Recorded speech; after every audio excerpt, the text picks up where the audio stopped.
Good morning. It is 6 a.m. I'm Deirdre Fitzpatrick. And I'm Teo Torres. Let's get right now to meteorologist Eileen Jabbour. She's in for Tamara, and boy, you picked a good day to be a forecaster. Yeah, that's right. It is very busy outside. We've got those rain showers and solid rain, really, all the way from the I-5 corridor westwards, and this is all pushing in Northern California. And we could even hear a couple of rumbles of thunder today as these periods of rain continue to come on in. So looking at Sacramento, the rain right now is on the lighter side, but if you head I-5 to the north through, say, Woodland up towards Williams, much more solid rain here. Same thing heading towards the Bay Area right now. Fairfield, we're in some light to moderate rain in through Concord. We've seen some really good rain as well. So heading out I-5, or excuse me, I should say Highway 12 or Highway 4, you're going to be in a good solid rain at this point. Stockton and Modesto right now, the rain is fairly light, but just to the east of you, rain is filling in here right towards the Oakdale area and then pushing up into the foothills. So we can expect this on and off again rain through today. I do think we might get more of a break towards midday.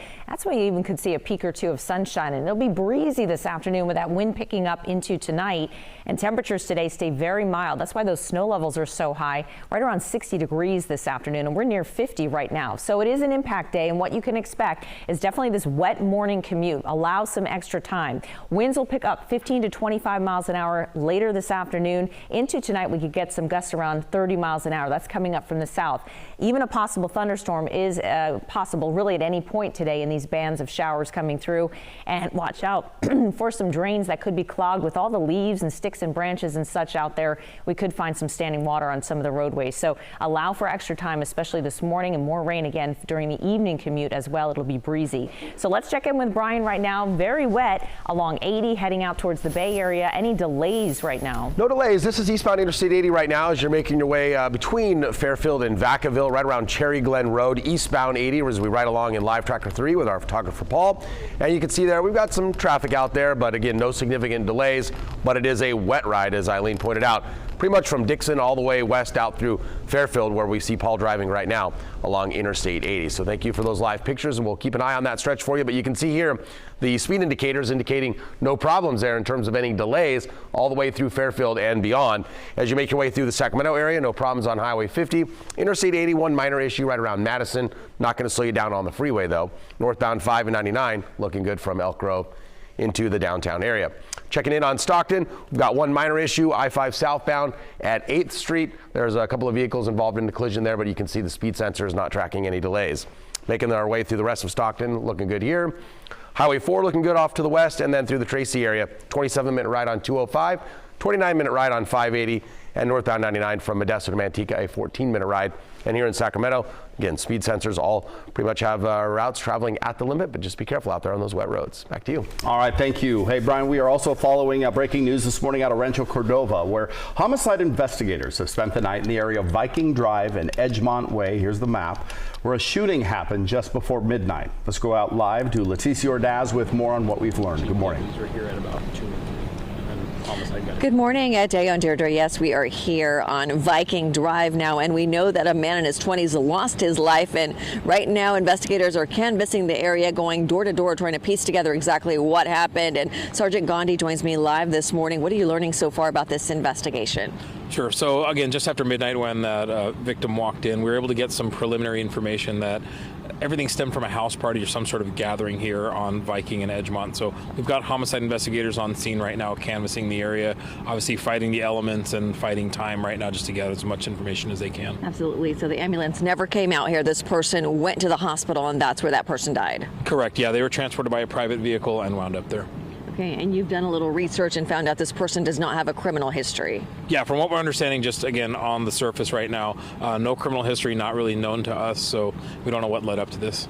What are you telling residents this morning as they're waking up and finding a part of their street blocked off? Sure, if you heard something last night, if you saw something just kind of out of the ordinary, please call us. Even the smallest little thing that just seemed kind of out of whack a little bit might be that little bit of information we need to solve this. Okay, best of luck with your investigation this morning. We know that one person is being interviewed. That's the person that drove the victim to the hospital to get help help. Unfortunately, that person ended up passing away. As we learn more information, we'll pass it on to you this morning. Reporting live in Rancho Cordova, Leticia Ordaz, KCRA 3 News. All right, appreciate it. Thank you, Leticia. Happening today, a Sacramento City Council member will be back in federal court this morning. This follows his arrest on Friday. KCRA 3's Mike DeSalle joining us now live from outside the federal court with more on the charges that he's facing. The situation surrounding this city council member remains in question right now, including his future on the city council. At the center of this criminal indictment is Sean Lalole. Friday, federal prosecutors revealed that Lalole and Carla Montoya, the general manager of his Viva supermarket chains, were indicted on a 25-count criminal indictment citing conspiracy, obstruction, and use of false immigration documents. This is video of the pair leaving their federal court appearance on Friday. The indictment also alleging that Lalole lied in order to get federal COVID relief money.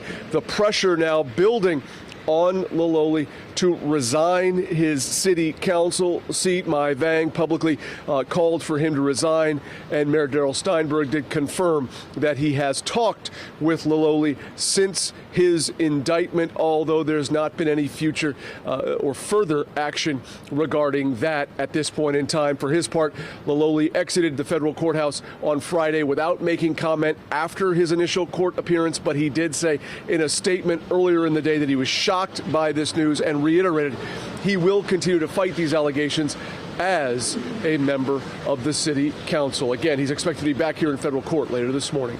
Live in downtown Sacramento, Mike DeSalle, KCRA 3 News. Mike, thank you. KCRA 3 will have a reporter in the courtroom for this morning's hearing. We will be offering updates as they happen on the KCRA 3 News app. Well, a player who was starring on the court for the Stockton Kings as of last Tuesday is now due in court tomorrow. And he did spend the weekend in the Sacramento County Jail and is now accused in the kidnapping and murder of a woman whose remains were found in the Nevada desert.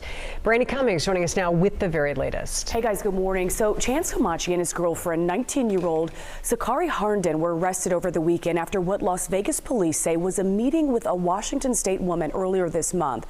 So here's what we know so far. According to Las Vegas Metro Police, Harnden had scheduled to meet up with 23-year-old Marina Rogers on December the 5th. Harnden told Rogers that Camachi would be there. Rogers was officially reported missing December the 7th. Detectives say they suspected foul play early on and found evidence to arrest Harnden and Camachi for her kidnapping and disappearance. Then last Wednesday, Harnden was arrested for kidnapping. Camachi was arrested on Friday, the same day he was released by the Stockton Kings. After their arrest, officers were able to locate human remains and identify them as Rogers. Camachi is now awaiting extradition back to Nevada for that kidnapping charge. Meanwhile, the Clark County DA's office says charges for both suspects will be changed to open murder. So in Nevada, that means they'll be charged with a general allegation of murder. Camachi is scheduled to be in court tomorrow afternoon. Now, we should note that we did reach out to the Stockton Kings. They told us they have no further comment on this matter. Deirdre, back to you. All right, thank you. Stockton police now continuing to investigate a deadly shooting this morning. This one happened yesterday afternoon, 3:45 in the area of South Grant at East Clay Streets. Officers got there and they found two people who had been shot, a man and a woman. Both went to the hospital. The woman died. Officers are continuing to search for a motive and who might be responsible. If you have any information, you are encouraged to call Crime Stoppers. You can, by the way, stay anonymous. Happening tonight, Dixon will host the last town hall planned about that California Forever project. That's the plan from a group of Silicon Valley investors to really create a new city in Solano County using tens of thousands of acres that they purchased as a group. It has been controversial with residents. They're worried about water. Where will the water come from? And even the power. Well, tonight's meeting is at the Old Vets Town Hall in Dixon. Reservations tonight are full, but they will allow some walk-ins if space is available. It starts at 6 tonight. Also happening today, the city of Manteca will hold a special meeting on cannabis. Council will consider awarding up to 3 permits for cannabis businesses as part of their commercial cannabis program. City staff have been doing interviews with businesses and evaluating which owners would best fit their vision for this program. Special meeting gets underway at 1 this afternoon.